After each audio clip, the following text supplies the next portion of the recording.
Hello, जय श्री राम मित्रों। कैसे हैं आप सब। मैं नरेश शर्मा आप सभी का मेरे यूट्यूब चैनल एस्ट्रो गाइड में हार्दिक स्वागत करता हूं।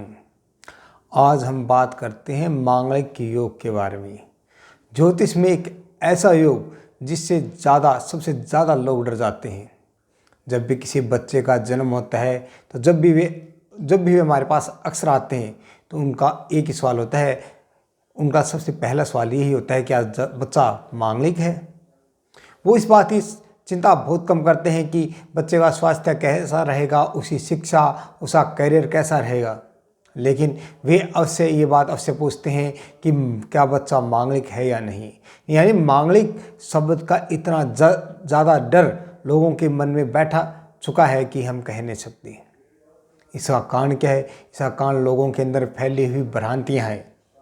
अलग अलग लोगों ने अपने निजी स्वार्थों की पूर्ति के लिए, या कह सकते हैं कि लोगों को लूटने के उद्देश्य से, मांगलिक दोष पूजा आदि के नाम पर पैसे ऐंठने के लिए इस योग को इतना ज़्यादा बदनाम कर दिया है। मांगलिक योग, सबसे पहले तो हमें ये जानना आवश्यकता है कि मांगलिक दोष बनता कब है और वो भंग कैसे हो जाते हैं। सबसे पहले तो आप मंगल के बारे में ही जान लीजिए। मंगल जो एक हमारे शरीर के हमारे पूरे शरीर का कारक है, क्योंकि वह कालपुरुषी कुंडली में हमारे लगन का मालिक बनता है। हमारे शरीर में जो खून बहता है उसका भी मंगल ही कारक होता है। विवाह के अंदर आपने देखा होगा कि सबसे ज़्यादा यदि प्रयोग किया जाता है तो वो लाल रंग होता है। वो लाल रंग का कारक भी मंगल ही है। दुल्हन को जो जोड़े कपड़े पहनाए जाते हैं वो भी लाल रंग के होते हैं। उसके लिपस्टिक, उनके नैन पॉलिश, उसके हाथों के मेहंदी का रंग भी लाल ही होता है। उसके जो कड़े पहनते हैं वो भी लाल ही होते हैं। आप समझ सकते हैं कि मंगल का इतना ज़्यादा महत्व वैवाहिक जीवन में होता है। जब भी ब्याह शादी आदि को भी कार्य होता है तो मांगलिक गीत ही गाए जाते हैं। यानी मंगल का इतना ज़्यादा महत्व है, फिर भी उसे बदनाम कर दिया गया है। क्यों? तो उसका कारण भी मैंने जैसे आपको पिछली वीडियो में बताया था कि मंगल हमारे शरीर का कारक है, लग्न कारक है। तो वह उसकी दूसरी राशि जो कालपुरुषी कुंडली आती है वो अष्टम यानी आयु के भाव में आती है।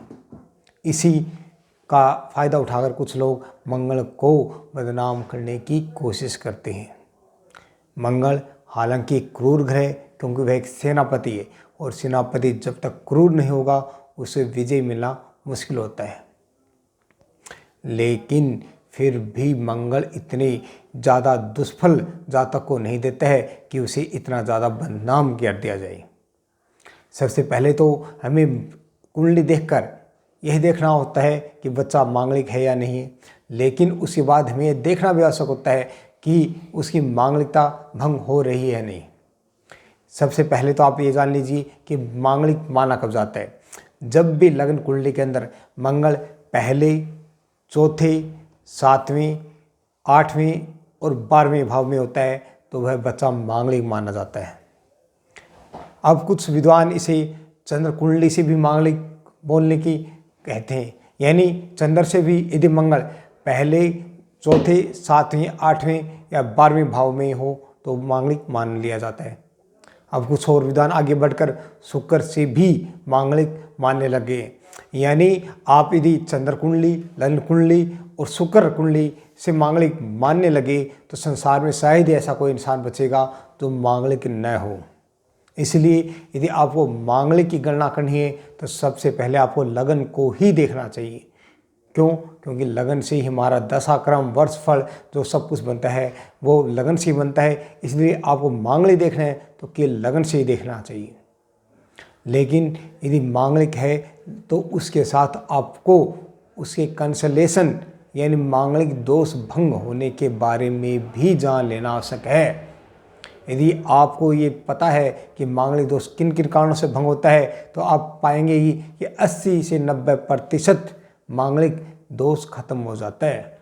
यानी 80 से 90% कुंडलियों में मांगलिक होती हुई भी मांगलिक दोष आपको खत्म मिलेगा। मांगलिक दोष कैसे भंग होता है? उसके लिए सबसे पहले तो कंडीशन यही थी, यदि मंगल आपकी कुंडली के अंदर अस्तावस्था में है, यानी मंगल और सूर्य के बीच 15 डिग्री से कम का अंतर है, तो मंगल अस्त हो जाता है, यानी ऐसा ग्रह अपना फल देने में सक्षम नहीं होता है। तो हम कह सकते हैं कि यहाँ पर मांगलिक दोष भंग हो जाएगा। लेकिन आपके लिए एक बात ध्यान रखने आवश्यक है कि यदि मंगल और सूर्य दोनों अलग अलग भाव में होते हुए यदि मंगल अस्त हो रहा है तो वह जातक के लिए ज़्यादा शुभ रहेगा। क्यों? जैसे यदि मंगल 12वें भाव में है तो वह चूंकि उसकी अष्टम दृष्टि सप्तम भाव पर है, इसलिए वह मांगलिक मान लिया जाता है। और 12वां भाव हमारे सैया सुख का होता है। 12वें भाव में स्थित मंगल सैया सुख में कमी करने का कार्य करते हैं। ऐसे में यदि सूर्य भी वहाँ पर आकर बैठ जाता है, यानी 2 क्रूर ग्रह आपके सैया सुख के भाव में आकर बैठ गए हैं, ऐसे में मंगल अस्त होकर हो सकता है मांगलिक दोष भंग हो जाए, क्योंकि यदि उन दोनों के बीच 15 डिग्री से कम का अंतर है। लेकिन 12वें भाव में 2 क्रूर ग्रह बैठे होने के कारण वे सैया सुख में कमी कर दें।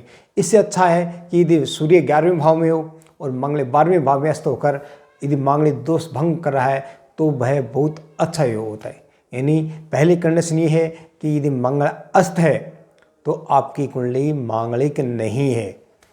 दूसरी अवस्था होती है कि यदि मंगल की डिग्री 0 डिग्री के आसपास है, यानी वह 0 से 1 डिग्री तक हो सकता है या 29 से 30 डिग्री बीच तक हो सकता है, यानी वह मृत अवस्था के अंदर है, तो भी मांगलिक दोष खत्म हो जाता है। इसके बाद आता है यदि मंगल से त्रिकोण में गुरु हो, यानी गुरु की दृष्टि मंगल के ऊपर हो या गुरु मंगल के साथ हो, तो भी मांगलिक दोष भंग हो जाता है।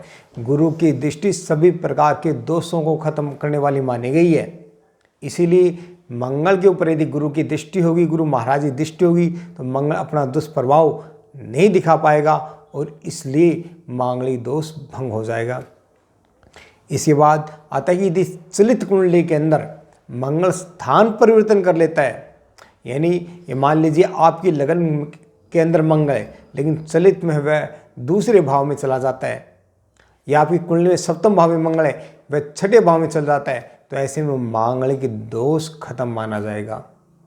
इसी बाद आता है कि यदि सप्तमेश सप्तम भाव में बैठा हो, यानी सप्तम भाव में आपके जो भी राशि आ रही है उसी के अंदर कोई ग्रह बैठा है, उसी के अंदर उसी का मालिक बैठा है, तो भी मांगलिक दोष खत्म हो जाते हैं।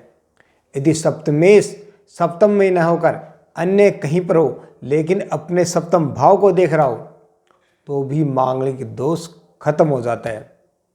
इसी प्रकार यदि लगन कुंडली के अंदर मंगल अपनी राशि यानी मेष या वृश्चिक में हो या अपनी ऊंच की राशि मकर राशि में हो, यानी मंगल पहले, चौथे, 7वें, 8वें और 12वें भाव में मेष, वृश्चिक या मकर किसी भी राशि में हो, तो भी मांगलिक दोष खत्म हो जाता है। यदि मंगल सप्तम भाव में शुक्र की राशि में बैठा हो और शुक्र केंद्र त्रिकोण में हो, तो भी मांगलिक दोष भंग हो जाता है। इस प्रकार मित्रों बहुत सी स्थितियां ऐसी होती हैं जिनमें मांगलिक दोष खत्म हुआ माना जाता है। आप इसके लिए कोई भी अच्छा पंचांग यदि आप उठाकर देखते हैं तो उसके अंदर आपको अवश्य मिल जाएगा कि मांगलिक दोष भंग कैसे होता है। इसलिए आपको डरने की तो कतई आवश्यकता नहीं है कि आप मांगलिक हैं या आपका बच्चा मांगलिक है या आपकी पत्नी मर जाएगी या उसको दिक्कत आएगी। सबसे पहले तो ये समझ लीजिए कि मांगलिक होना इतना दुष्फल नहीं देने वाला है। कुछ विद्वानों ने हालांकि पहले लिखा था कि यदि किसी के सप्तम में मंगल हो या कोई मांगलिक हो तो वह अपनी पत्नी या पति की मृत्यु का कारण बनता है, लेकिन वास्तव में ऐसा नहीं है। मांगलिक दोष सिर्फ और सिर्फ जातक जातिका के बीच फिजिकल रिलेशन में समस्या पैदा करता है। जैसा कि मैंने अपने पहले वाली वीडियो में बताया था कि मंगल आपके शरीर के अंदर उत्तेजना का कारक है। यदि वह कम है तो भी आपको नुकसान करती है और वो ज़्यादा है तो भी वह आपको नुकसान करेगी। इसलिए मांगलिक शब्द से आपको डरने की आवश्यकता बिल्कुल भी नहीं है। यह एक ज़्यादा हवा बना दिया गया है।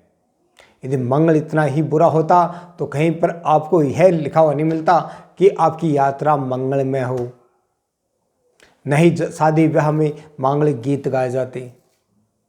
हालांकि कुछ खतरे के निशान, ध्यान रखिए, खतरे के निशानों के सामने लाल रंग आपको अक्सर मिलता है, वह भी मंगल का ही प्रतीक है, लेकिन वह मंगल बुध हो तब ऐसा होता है। मंगल बुध क्या होता है, इसके ऊपर हम आगे आने वाली वीडियो में आपके साथ चर्चा करने की कोशिश करेंगे।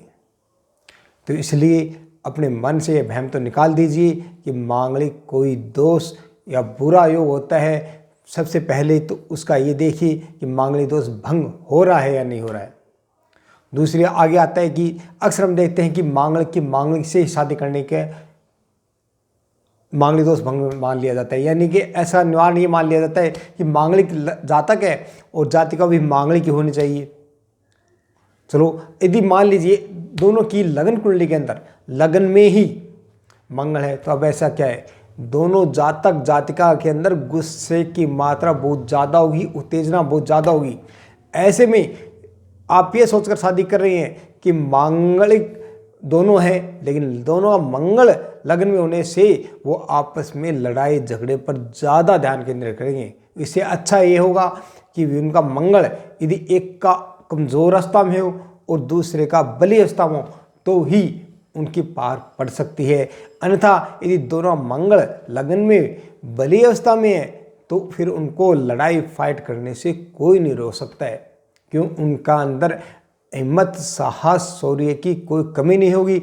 उनका अहंकार उनके ऊपर हावी हो जाएगा, जो उनके विवाह जीवन में डिस्प्यूट पैदा करेगा।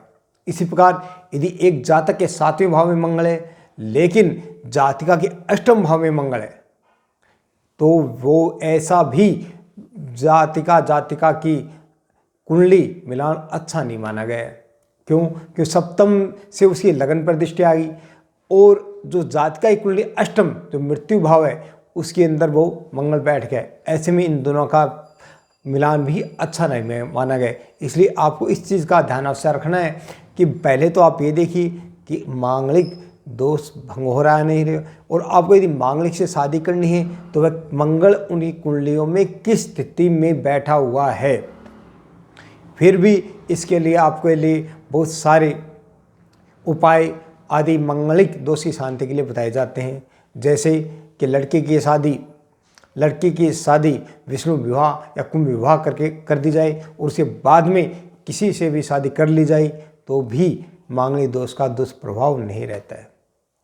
इस प्रकार मित्रों, आप मांगलिक दोष से भ्रम से बाहर निकलिए, और यदि आपको यह वीडियो पसंद आई है तो लाइक अवश्य कीजिएगा। नीचे जो लाल अक्षर में मंगल के अक्षरों में ही जो सब्सक्राइब बटन लिखा हुआ है, कृपया उसके ऊपर अवश्य दबा दीजिए, और उसके पास जो बेल आइकॉन है उसको दबा दीजिए, ताकि जब भी हमारे कोई वीडियो आए आपको उसका नोटिफिकेशन तुरंत मिल जाए।